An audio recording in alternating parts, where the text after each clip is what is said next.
Welcome. My name is Sabir and I direct events here at the Strand. We are so happy to have everyone here, particularly considering the state of the world. We're grateful you decided to spend your time with us tonight. So before I hand it over to Zoraida and Danielle, I'd like to share a little bit of history about the Strand and introduce the two of them. The Strand was founded in 1927 by the Bass family over on 4th Avenue's Book Row. Stretching from Union Square to Astor Place, Book Row gradually dwindled until, after over 93 years, Strand is the sole survivor, now run by third-generation owner Nancy Bass Wyden. We want to thank all of you for your support. Without our loyal community of book lovers, authors like Zoraida and Danielle, we wouldn't be here today. We are very much looking forward to safely reopening our doors as soon as we can and greeting you all in person. Tonight, we are excited to have with us Zoraida to launch her newest book, Incendiary. Zoraida is the award-winning author of the Brooklyn Brujas series and the Vicious Deep trilogy.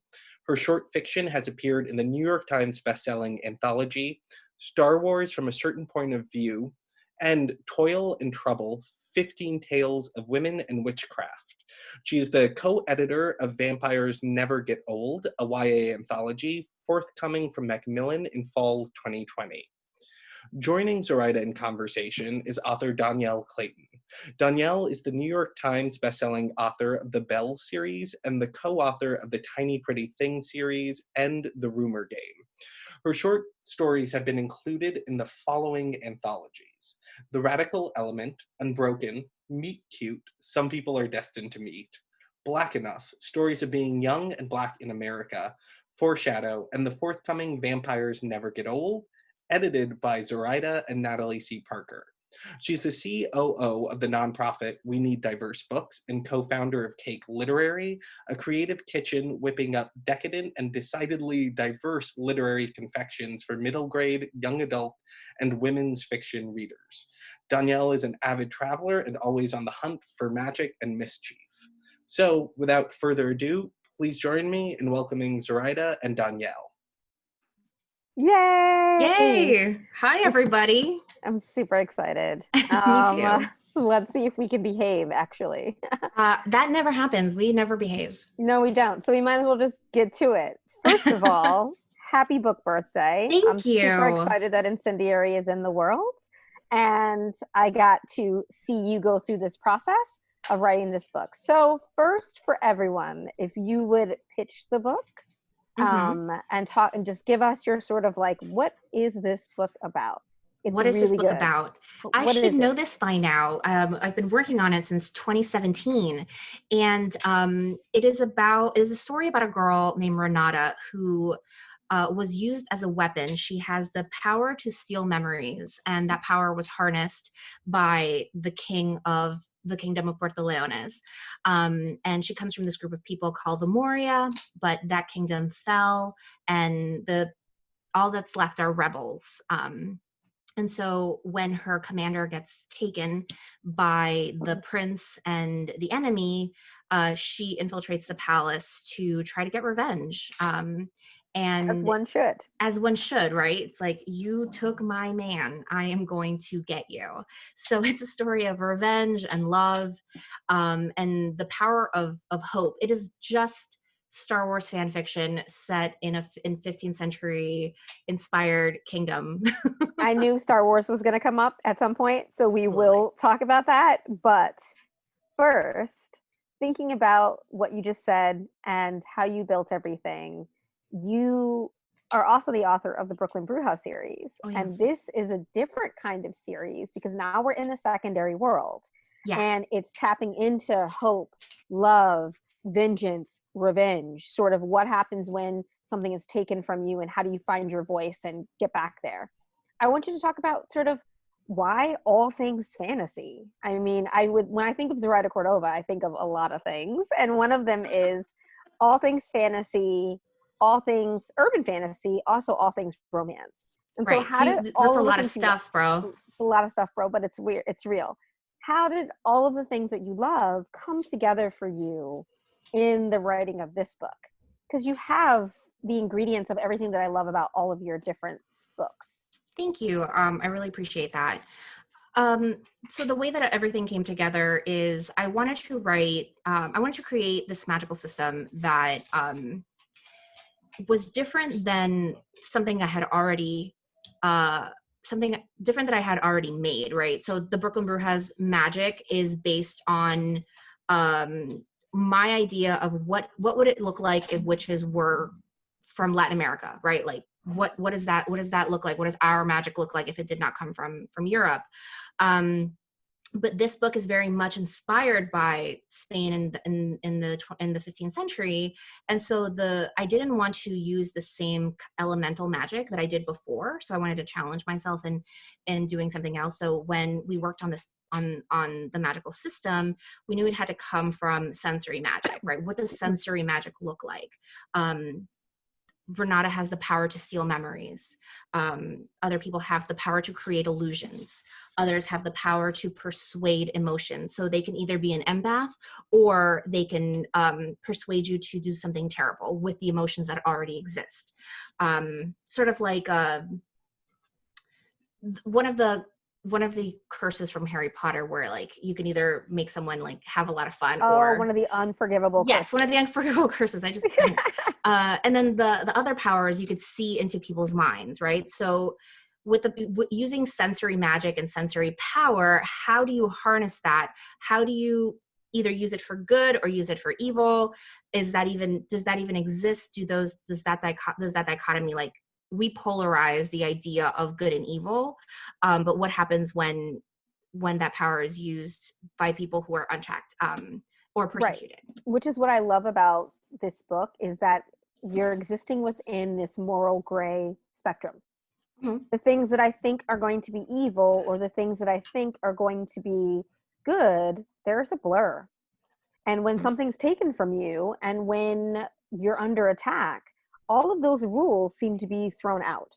And so that's something that I love that you do, is you put pressure on these characters and on the world, and you have them do things that we might say, oh, that was bad or not nice, but it was well within their rights to do so. And so I'm just curious about why you love fantasy so much. Why is fantasy, whether it's urban fantasy or it's secondary world fantasy, why is that your jam? Well, I mean, you say something all the time, whereas you're looking for the door out of this reality, right? Like when you were a kid, where is it? You were like, I'm an alien. Yes. I was leaving letters for aliens in my window thinking there's got to be more to this world than this. Now I'm like, can I go back outside of my apartment? Like, please, like, where is my little door? Where can I get to Narnia?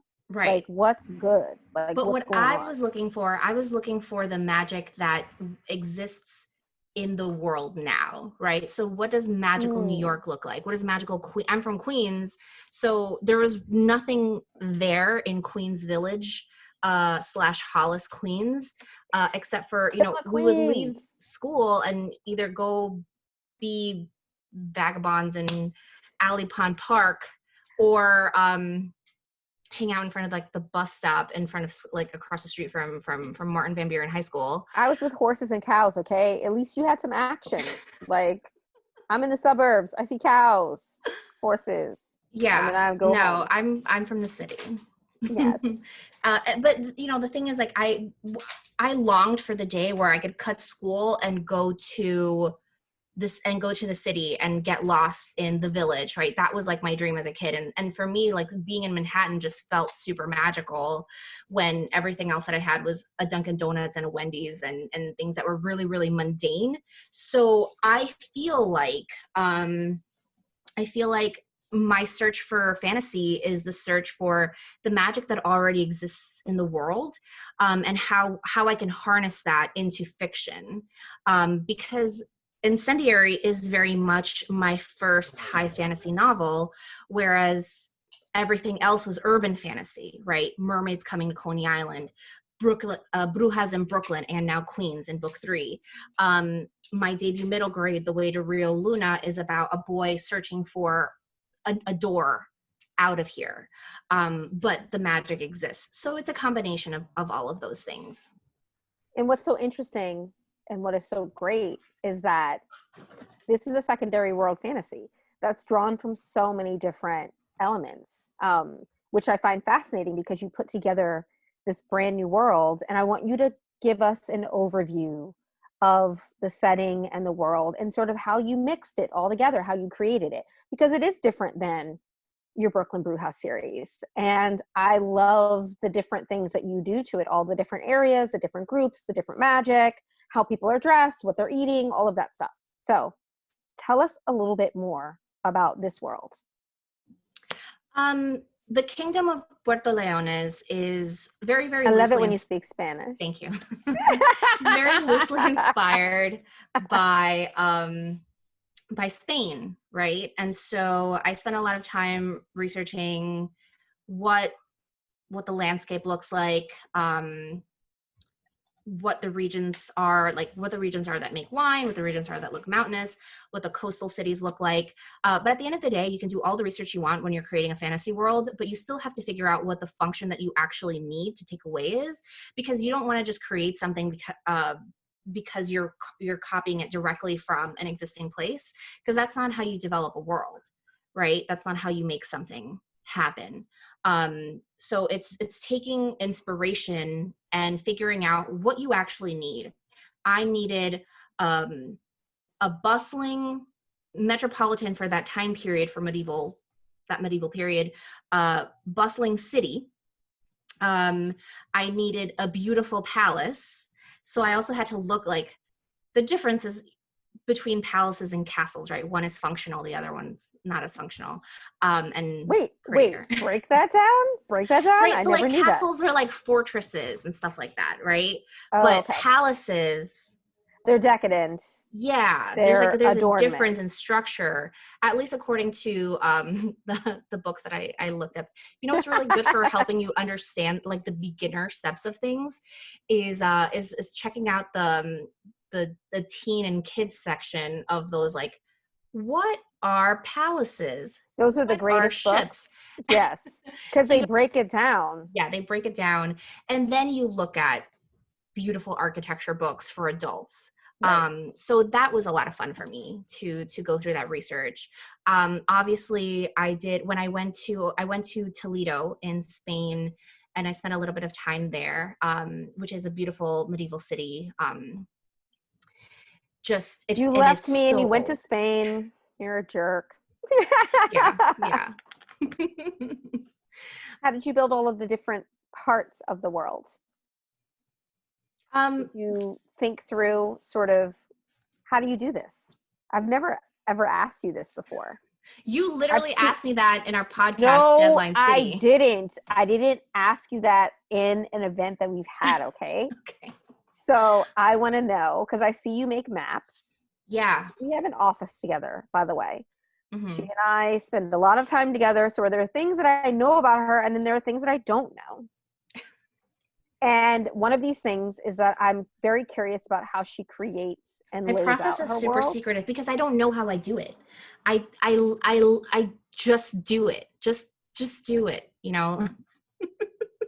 I don't get it, and I don't believe you. I think that there's method to madness, but whatever. I'll take the spotlight off of you, and we can talk about something that stressed me out when I was reading this book. I was very angry with her. I would text her lots of things because let's talk Des, let's talk love. That's one of the themes of tonight. And you see how she takes her teacup up because she's trying to buy herself some time because I'm about to roast her about the love story and the elements of love in this book. Mm-hmm. So first, when we think about building stories for teens, they can be read by anyone. But when we think about the teen reader, there are two camps. Some people don't want any love stories in their fantasy, and they're like, I don't like that. Others want all of the love. Mm-hmm. I want all of the love. And I feel like you really brought it in this book. So first, let's talk about our love interest without giving away any spoilers. Okay. His name is Des, and he is the commander of her. He's the commander of her unit, of Renata's unit. He's a leader. He is, the action YA fantasy hero, right? He fits all of those stereotypes. But I also wanted to create, give some softness and some emotion. And the question that I wanted to pose with their relationship was for Renata, who has been used as a weapon by the kingdom and now by the rebels. What does this rebellion mean to her? And is she even in it for any other reason except for Des, right? So like she needs to discover her own purpose, even if it means leaving the memory, like book about memory, no pun intended, leaving the memory of that behind and sort of unpacking that, right? What is her actual drive? And I don't want it to be, the message is not, I'm doing this, I'm exacting revenge because this is somebody that I love, right? I'm bigger than that. I'm searching for something to believe in because my entire life has been manipulated.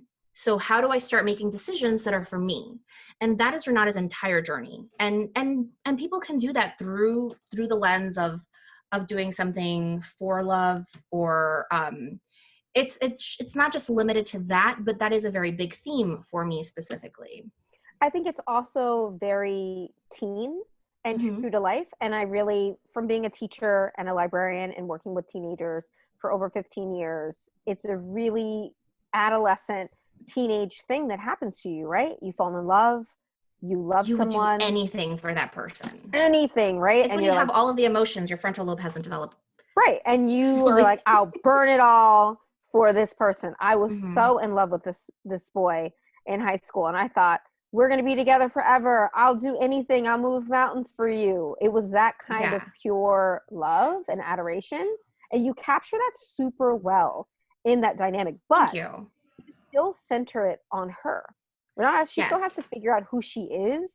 And that is a piece of the puzzle and not the whole puzzle. Because I think we do judge teenagers and teenage girls. We do judge teenage girls specifically for wanting that, right? It's like, oh, why do you have to want that? Why can't you just be your own person? Her journey is about becoming her own person. You in The Bells, you write about discovering that rebellion, and in many ways writing fiction for teenagers, writing specifically books about teenagers. Your entire young adulthood is rebelling against the things that you have already learned. Right. And so what better scenario for that is, what better scenario than an actual rebellion in a high fantasy world, right? In the world of The Bells, where you have this decadent structure, and then you have these girls who are supposed to be perfect, and then boom, dissidents. Right. And I just think that it's a great landscape with which to play with these themes. And unfortunately, I do think that when you have a lot of adults that read YA fiction, we forget what our teenage selves were.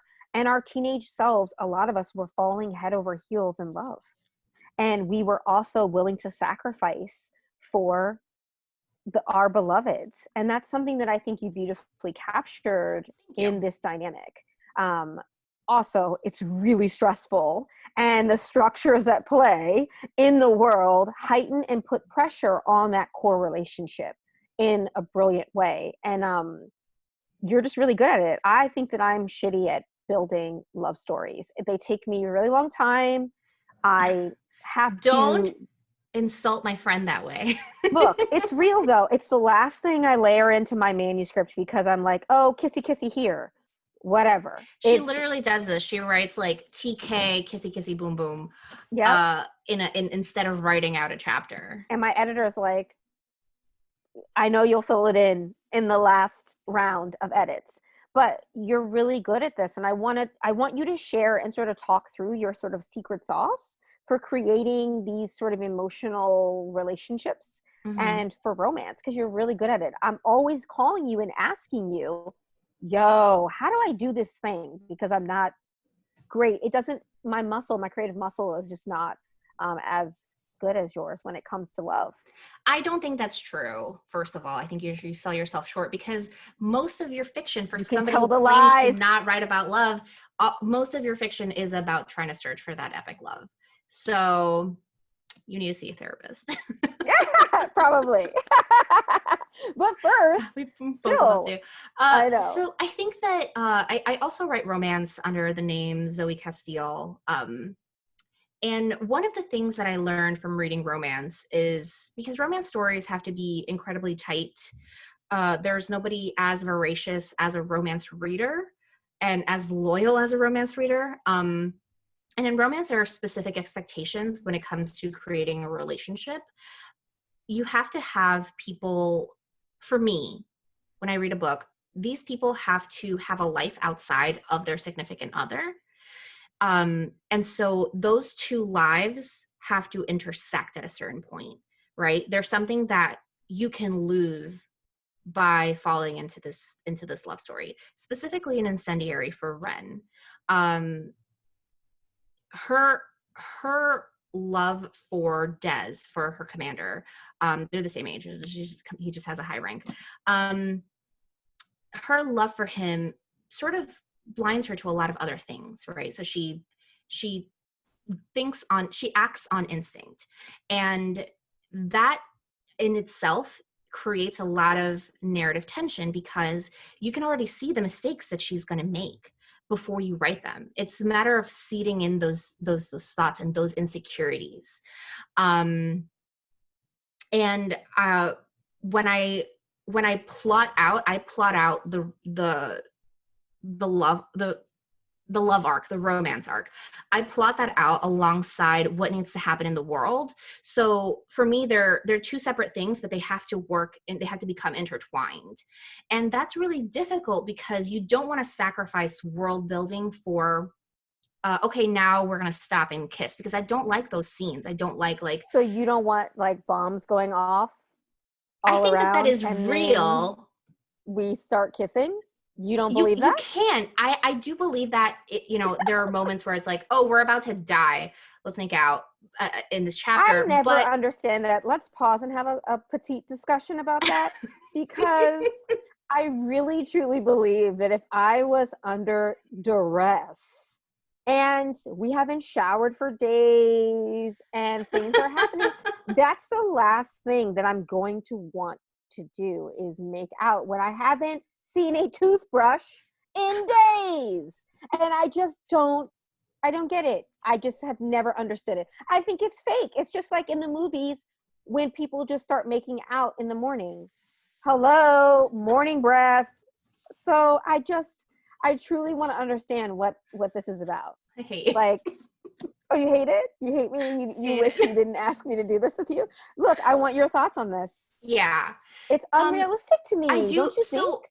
Yes, but I'm writing book 2 right now, and there is a very, very serious discussion of like where Ren thinks, do I want to do this because I think I'm going to die tomorrow? Like that is the reason why, that is everything that's cycling through her head. And because I want to talk about that on the page, you'll read certain books and it's like, okay, let's stop and do this and make out. And sometimes I understand it when it's built into the story, but I don't think it should be super random where it breaks the action. It has to propel the action, okay, right? Or be the button at the end of a chapter because something terrible is about to happen. So it shouldn't feel so now thrown let's in. Make out. Right. You have an adrenaline rush and it has to go somewhere. Like I just struggle with it. I really do.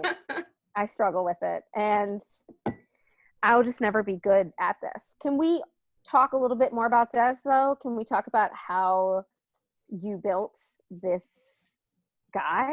Because I'm really into him. Sure. And if he was built on someone or... God, no. Okay, and also, like, what was 16, 17-year-old Zoraida's relationship to love? And does that influence the love stories that you put into your work? Look, you said talk about love tonight, so I came prepared. I think that relationships to love are difficult because you're always... This is hard to answer. I hate it. I knew it. Okay, first to start with, talk about what you felt about love at 16 and 17. At 16 and 17, I was boy crazy. just, if I read to you my journals, it was just like, I looked at this person and I fell in love. And you've always been a hopeless romantic. Yeah, and now I am just hopeless. So that is a lie. Minus the romantic part. How dare you? So you were a hopeless romantic, and do you think that 16, 17-year-old self filters into the love stories that you create and the love story that you created in Incendiary? Not specifically the one in Incendiary. I think that the one in Incendiary, the love story there it's very fraught with emotional baggage of trauma, right? And like you latch on. Ren was used as a weapon, right? The first person, like the boy who literally saved her from the palace, it was her best friend, and they grew up together, and they had this relationship, and so she couldn't help but not fall in love with him, right? And every situation they were in was a life and death situation, so that ramps up emotions that you might not have had if you had the moment of clarity to think about it. So their love is a product of pressure, environment, memories, pressure, violence, nostalgia. And so how many people remain in situations like that just because they refuse to let go? Right? And they don't want to let go of that possibility of that one good thing. The thing that makes romance fantasy so great for me is that I love reading it because you have an epic world, and in the backdrop you have this epic kingdom, but at the heart of it you have regular people making regular bad decisions, such bad decisions, and that's the part that's relatable, right? So we have Des, and then we have my biggest challenge for writing this book was writing the prince, because we don't see him. We see him in the beginning and then him at the end. And Ren needs to find out everything she can about him. So the way that she builds him is through memory. But people's memories can be changed, right? Can be tampered with, which is amazing. We remember what we want. Rose-colored glasses can change the way that we think back on something, right? If I look back on, like, two siblings might have different versions of their childhoods, even if they grew up in the same household, right? So how is she able to create, how could I create a real person when I have all of these fractured things, these opposite opinions and memories of this prince? That was I think that's like been my biggest challenge. And the prince is a fascinating character as well, and kind of into him too. I don't know, the way that you create that moral gray, where there are people who do really bad things in your work. However, there's always something redeeming, or like a little nugget of backstory that you create a fully fleshed out person. Yeah, I think that's the challenge for all of us, right? I mean, except in the Bells, you have a princess who's just bad, right? You don't give her. Lots of people love her, Princess Sophia, and she can do all of these bad things, and then there are still readers who are like, I don't want to be friends with her, but I love her. Right. So what do we forgive in character traits is always been a fascinating thing for me when I'm writing fiction. And the other fascinating thing to add on to that is, what do we forgive in men that we don't forgive in women, right? And female characters, because I don't think that we can get away with creating our female characters like the prince, like Des, and still have them loved. You see a lot of, I didn't like her, she's unlikable, why did she do that, that's so dumb, or she's purely evil. And we don't give grace to those characters in the same way. Yeah. Which is just a fascinating thing to think about. I think that what's important to you and myself, I'm just going to answer for you, is creating whole people, right? Like, we create whole people when we set out to write these stories, because no matter what a character does, I do think that literature is a safe place to explore certain things, but it can only work when it is evolved on the page, right? When we unpack things on the page. Because if we just want to write about like bad guys doing bad things, but we don't talk about it and we don't question it or interrogate it, then that's where we go wrong, right? So like I have a prince who does really bad things, but the entirety of the book, you know, like the entirety of the book is figuring out why he does that, and asking that question, like, so why? And the whys that you provide, and I'm not going to give anything away, are pretty damn compelling, and really interesting and fascinating. And she had me very upset. Twists and turns. I was cursing her name. I will send it to you. I was cursing her name. Yes. I'm going to ask one more question, and then we will take some audience questions, which we have a few. Since we talked a lot about love, I want to also talk about hope, right? And it's a question that I think about all the time, right? That's the theme of tonight, was hope and love. I wonder, and I ask a lot of my writer friends this, do you think that we have a responsibility as writers of books for teens, to provide some sort of hope? Or do we present the world as it is versus putting what we want it to look like, glasses on it? Yeah. What do you think about? I think that are we responsible? Do we have a responsibility? We have a responsibility to tell the truth, right? Which you say that all the time.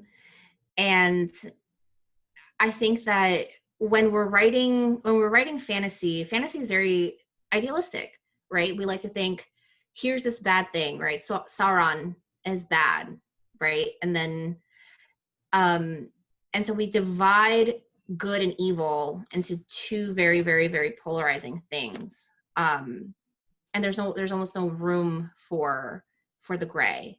And that is the part that I definitely think that young readers, or maybe readers of all ages, want to explore. What is the thing in the middle, right? Mm-hmm. And in our recent Deadline City, we talked about, or actually in tomorrow's episode of Deadline City, we were talking about heroes and villains and why do people do the things they do?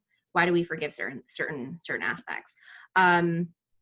So the short answer is yes, we have to have hope, because I definitely think that in order for young adult fiction to be young adult fiction, the ending has to have a little bit of hope in the resolution, because otherwise we're telling people that the future is bleak, and I don't think that we want that.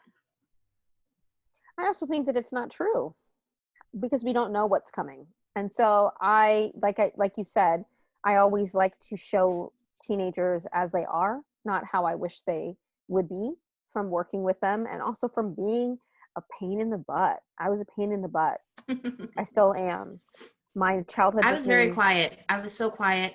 I didn't talk to people. Don't believe this. I was a quiet teenager. You're not quiet at all as an adult. So I don't believe. Well, I mean, when I was 18, I sort of I moved out of the house and I was forced to live. Nobody was going to get answers for me, so I had to learn how to have a voice. And now I'm just loud all the time. It's just interesting because they say that, your personality sort of solidifies in kindergarten, right? Preschool, kindergarten. I mean, when I was little, when I lived in Ecuador, I was a ham. I was spoiled. I was a princess, and I was a ham and a half. But then when we moved to America, I just became very shy. And then my teenage years, I had very bad haircuts and I needed braces. And so I just didn't want anybody to look at me. And then so those things really foster the good stuff for the angst of writing teenage fiction. Oh, it really does. My childhood nickname is Rotten Egg. I am completely rotten. I'm spoiled and fussy and mercurial and all of those things. Right.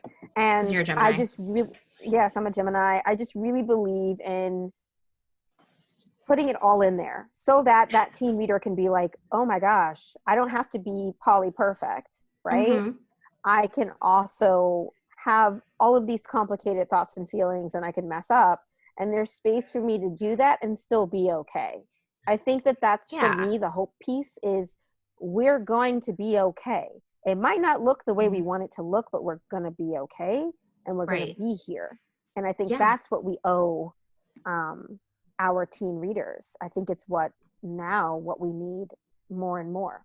Right. I think it just we need to show that there's a way out, if not physically, emotionally, right? What is the way out of this thing that feels hopeless? Yes. So, we have a lot of questions. We do. So I'm going to dive into some of those questions. Okay. So, do you have any advice for new writers? Start with, you can answer that one. And advice for new writers. Think about the story you've always wanted to read that does not exist and start working on that, right? Because sometimes you're looking for something and you can't find it. It doesn't always mean that it doesn't exist. It just means that it is not accessible to you. So for me, when I remember being like 18, 19 years old and at a Barnes & Noble with a friend, and I said, I just want to read a mermaid book, but it's about a boy mermaid, and have it be this like epic fantasy adventure. And then my friend who was an editor, cute mermaid boy. Yes, exactly. God. This is all you wanted. And my friend who was an editor turns to me and says, well, why don't you just write it? And I was like, why don't I just write it? And there's my debut novel that came out in 2012, 5 years later. So think about that. Think about what it is. What do you have to say that nobody else can say in the way that you can? And read widely. I think you would give the same exact advice. You're gonna take my advice. Which is, I'll let you expand on that. Always try to steal my stuff. Mine was gonna be read everything, read widely, read where you want to be in the bookstore so that you also have a sense of what's there and what you're writing into, and sort of we are all in conversation with each other. Yeah. And I think that knowing what's there makes you say even more interesting things. Absolutely. So, yeah. Absolutely. Thank you. That was an anonymous attendee. We have a question from someone that we both know. His name is Mark Oshiro, and he's an author too. And he said, from a craft perspective, how do you design a story to have an effective plot twist, meaning that it's both shocking and emotionally satisfying? Mark Oshiro, who is amazing, asked this question because we talked about Zoraida Córdova's book behind her back because we were so stressed out by it. So this feels very targeted and important because you have a lot of twists in this book that are super emotionally satisfying and made me scream like, how dare you? So explain. How dare I? So yes. I think that I don't always, there are some writers who sat down to write a story and say, this is the twist. I'm going to develop this, and then this is the twist. This is where I'm going to get them. I think that for me, for a twist to be emotionally satisfying, we have to care about the characters. We have to seed emotional beats and hints that are misdirections enough that if we go back and read it, you're like, oh, I saw it coming, but I was misdirected and I was pointed in another direction by the writer so that I would think something else.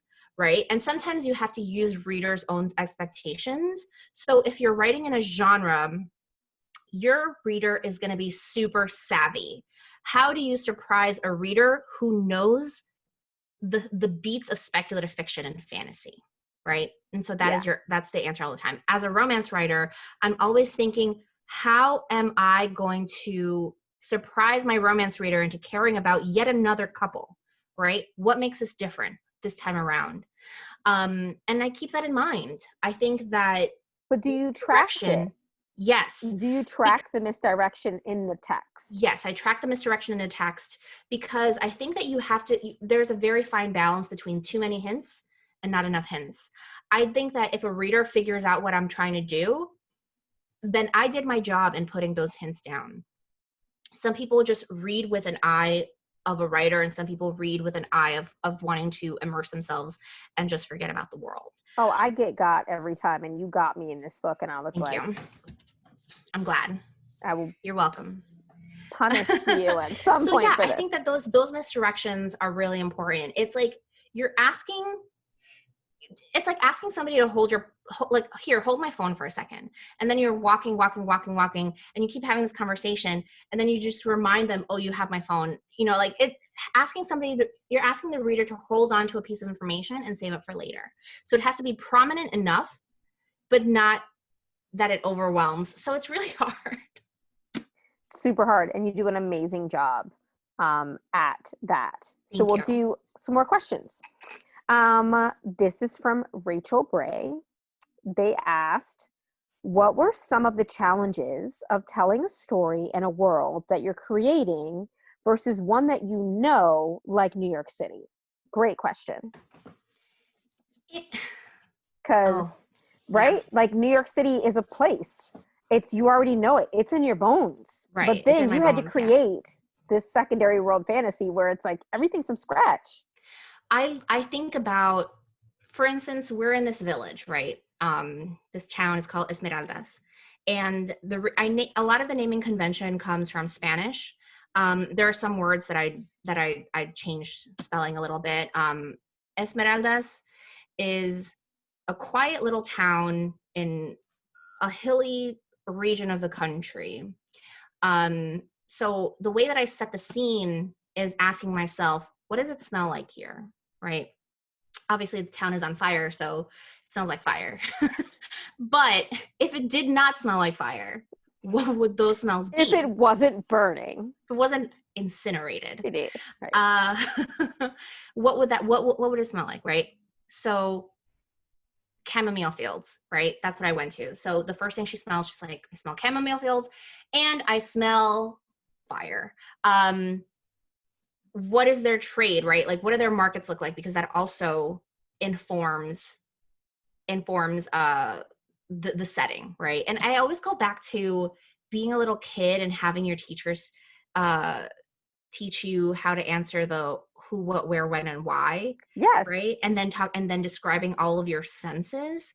But I had this poetry teacher named Cornelius Eady, and he used to say, okay, describe sense and touch for me without saying I touch this or I feel this or I smell, right? Without putting that in front of something. And that's a very hard exercise. So hard. Because if I can do that in New York, right? It already exists. But with Puerto Leones, I had to think more about, if I'm walking down the street as my character, how do people look at me? Because the way that you look, she has scars on her hands because she's a robari. She steals memories, and that's the magical recoil. The price. So if people look at her, they'll be afraid because they're like, oh, she's gonna steal my memories, right? So is this a region where that would happen? Is this, all of those things come into effect.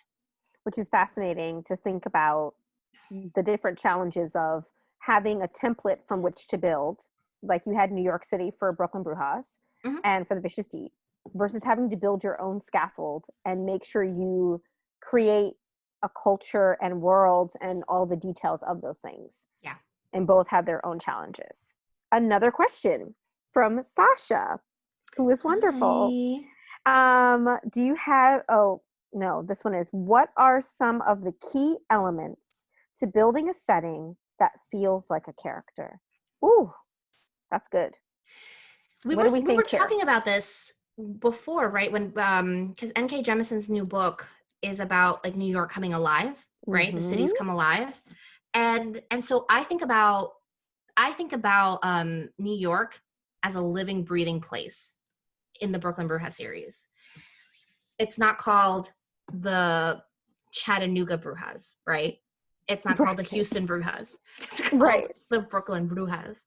So it needs to feel like New York. It needs to feel like a breathing, living place. For a world that does not exist, same thing. You have to feel like this story could not happen if it were set somewhere else, right? So this story has to happen. In the Bells, this story has to happen in Orleans, in the Kingdom of Orleans. If you take it out of there, it doesn't work. It doesn't work. So that's a great way to frame it. Mm-hmm. That's a great way to frame it. And thinking about what are world-specific things that can only be there. So for me, it was my teacup animals, right? And for you, your magical, your magical system is sort of, it bleeds into the world, where the world reflects it, and it reflects the world. And so they are linked in a wonderful way. Yeah. That's a really good question. There's another one from, hopefully I say this right, because when my name is mispronounced, I get upset. So apologies. Mishima Dixon says, "Hi, Zoraida. Happy book birthday. Yay!" I love the conversation about magic systems and world building. How do you make sure that you keep your fantasy world fresh and new in the midst of so many tried and tested YA fantasy tropes? That's a really good question. So let's talk about tropes. Let's talk about magic and talk about the sort of tropes that we see and how you either work within them or without using them. Because I do love tropes. And we had a whole episode on the podcast that we have together about romance tropes. So let's talk about magical tropes. Let's talk about magic systems. Okay. How do you keep it fresh? How do you keep it fresh? Well, one way was I thought, I almost considered adding an elemental power to all the other powers. But then I was like, the whole point is that I'm not going to use like the elemental magic that we consider. It's a cornerstone of fantasy, right? The able to harness the elements. So you went away from elemental. Is that because you already worked on within it in the Brooklyn Brujas, and also because as my first high fantasy, I didn't want it to be like, oh, here's another elemental fantasy book, right? So that was part of the challenge, is thinking about that. Again, in the Bells, you have a very specific kind of magic that is not, we don't have that. And there's glamour magic, like the craft and like the ability to change shape. The Witcher, when they change, they have that surgery. Here comes the Witcher. Friends, every time I do anything with Zoraida Córdova lately, the Witcher keeps coming up. Toss a coin to your Witcher, Danielle, and let's listen, okay? Listen, she loves the Witcher. Watch the Witcher on Netflix. She's really into this man and his dirty hair. It's like medieval. He looks like he needs a shower and a real good scrub down, but yet here we are again with the Witcher. Fine, folks, but continue. Anyway, that's a magical element. Yes. Can you go through your magical system? Can you just talk through each power? Okay. You have one, I use the naming conventions derived from Spanish words, right? Robari comes from the word robar, which means to steal. I love it when she rolls her R's. This is why I wanted her to do this. She's going to fight me after this. Yeah. I'm just going to do a Deadline City bingo where it's like, I hate you, The Witcher. Then we have, so Robari is they steal memories, right?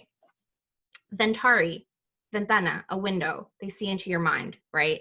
Persuari, the magic of persuasion, right?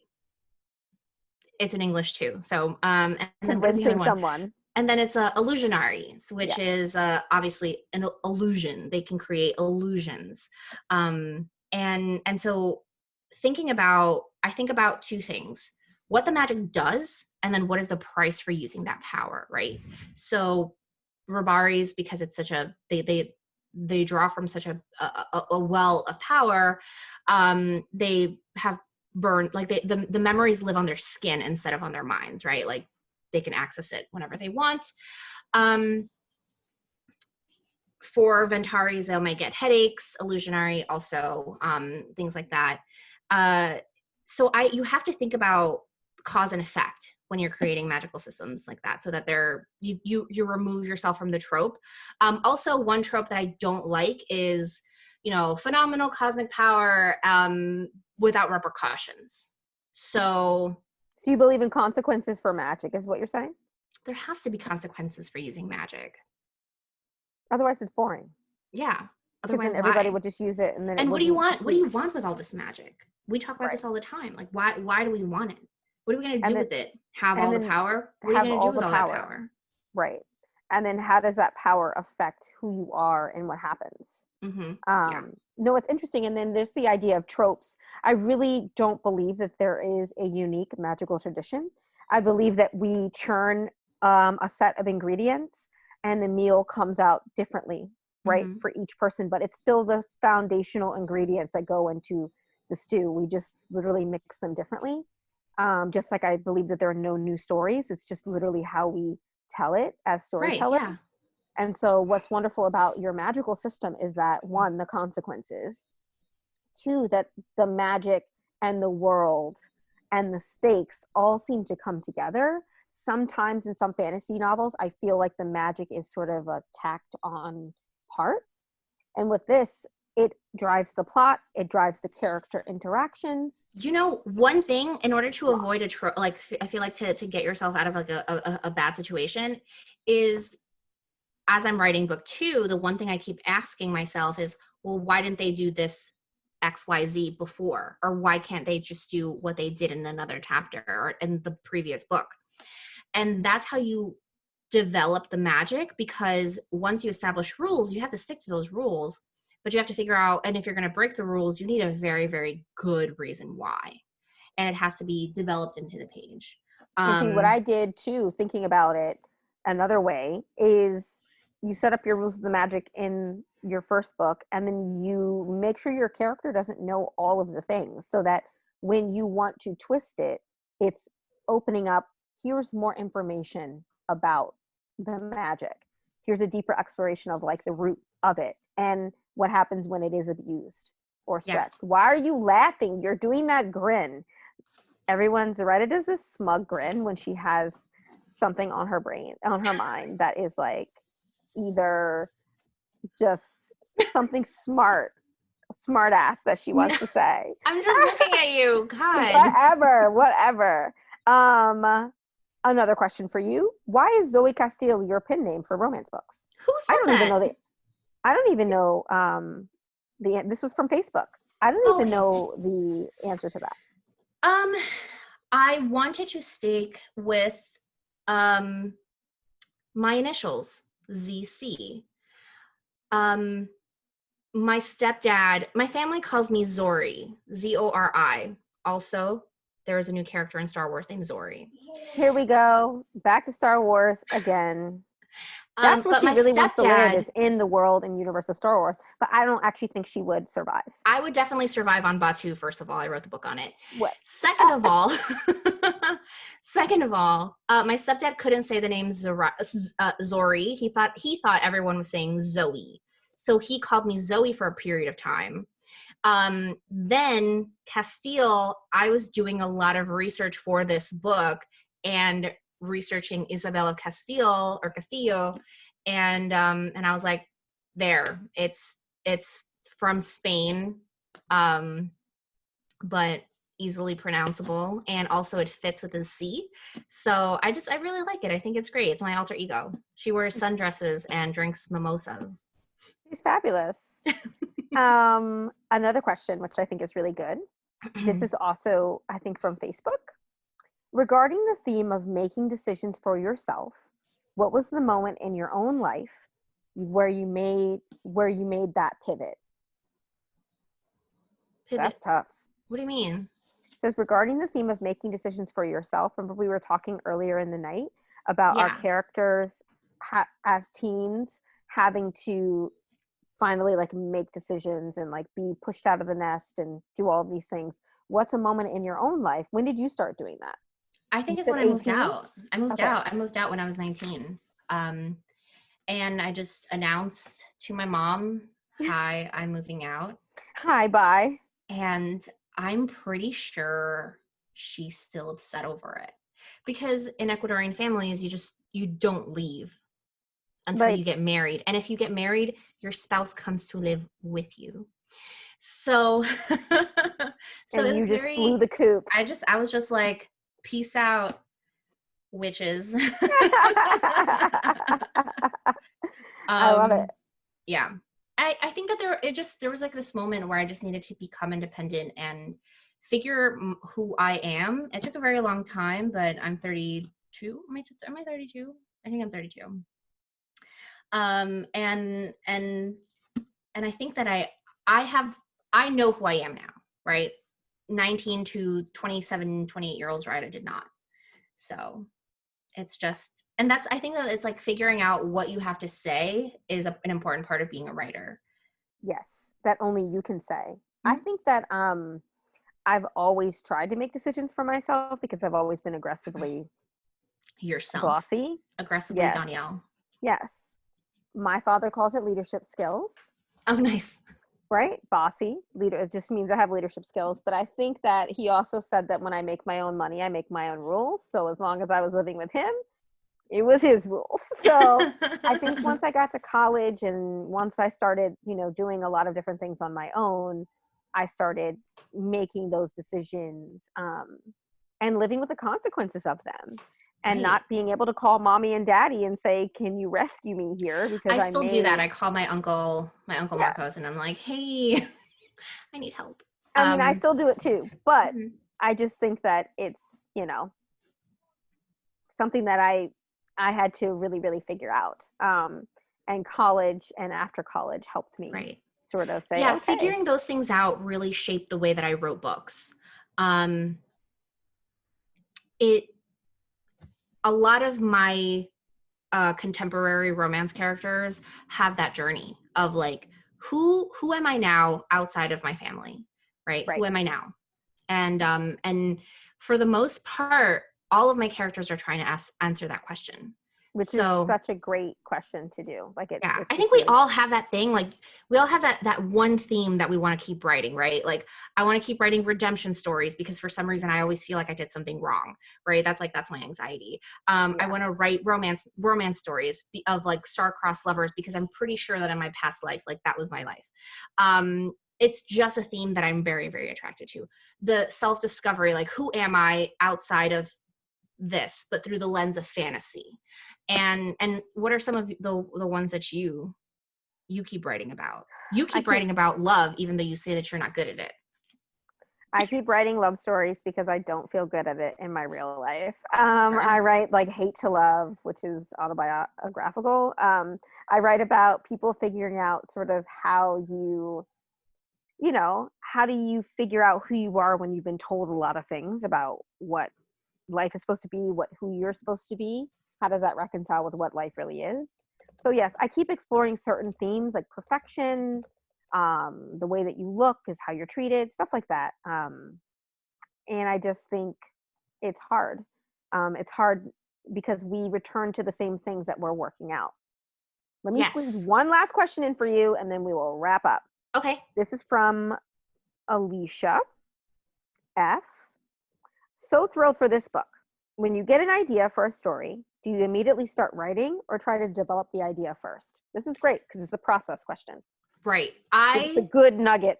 Think about, idea, do I start writing immediately? No. I take a notebook and I ask questions about the world, right? Ask questions about the characters. I'm a character first writer. You're a world plot first writer. Yep. And so for me, it's figuring out what does this character want, right? Why are we rooting for them?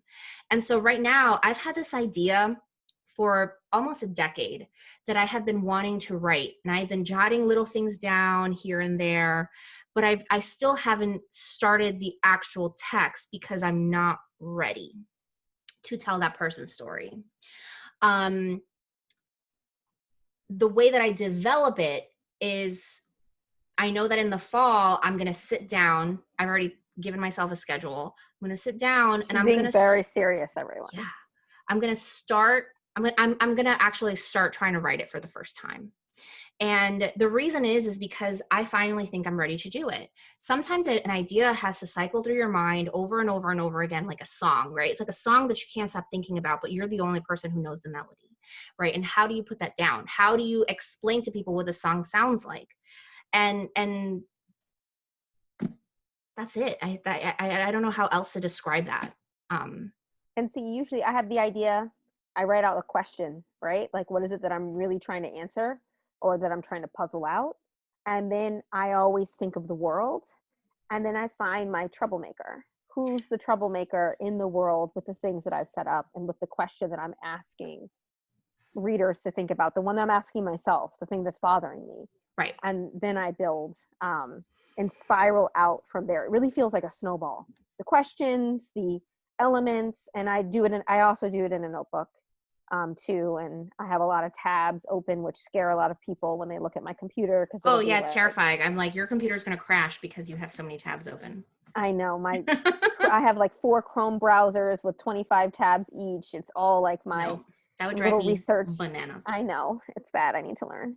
But anyways, everyone has their process. And I think just finding and rooting into idea, question, character if you're a character, world if you're world, and then you start the building of the thing from there. Once you drill down into why am I telling this story? Yeah, why? What do I have to say? What is this in conversation with? But what's so great is that this book called Incendiary, I don't know if you've heard of it, is extraordinary, and it has a lot to say. And I think that readers are going to get so much out of it. They're going to be mad. They're going to be excited. They're going to be really in love with the world and all the characters. And you did something extraordinary, and you should be proud of yourself. And happy book birthday. One too. Yeah, I have 3 of them. And that's it from us. We're so excited, and I hope you had a good time tonight, because I had a good time roasting my buddy, Zoraida Córdova. Awesome. And thank you guys so much. Yes, thank you so much for coming and asking questions. And thank you to the Strand for hosting us. This was great. Yes, and being amazing. And we miss books. I miss going to the Strand and smelling books. Like today, me too. it smells so good. And I just miss being around books and smelling them. And I hope everyone's being safe and staying safe and reading books and listening to books. Yes, and we'll see you next time. Yeah, thanks.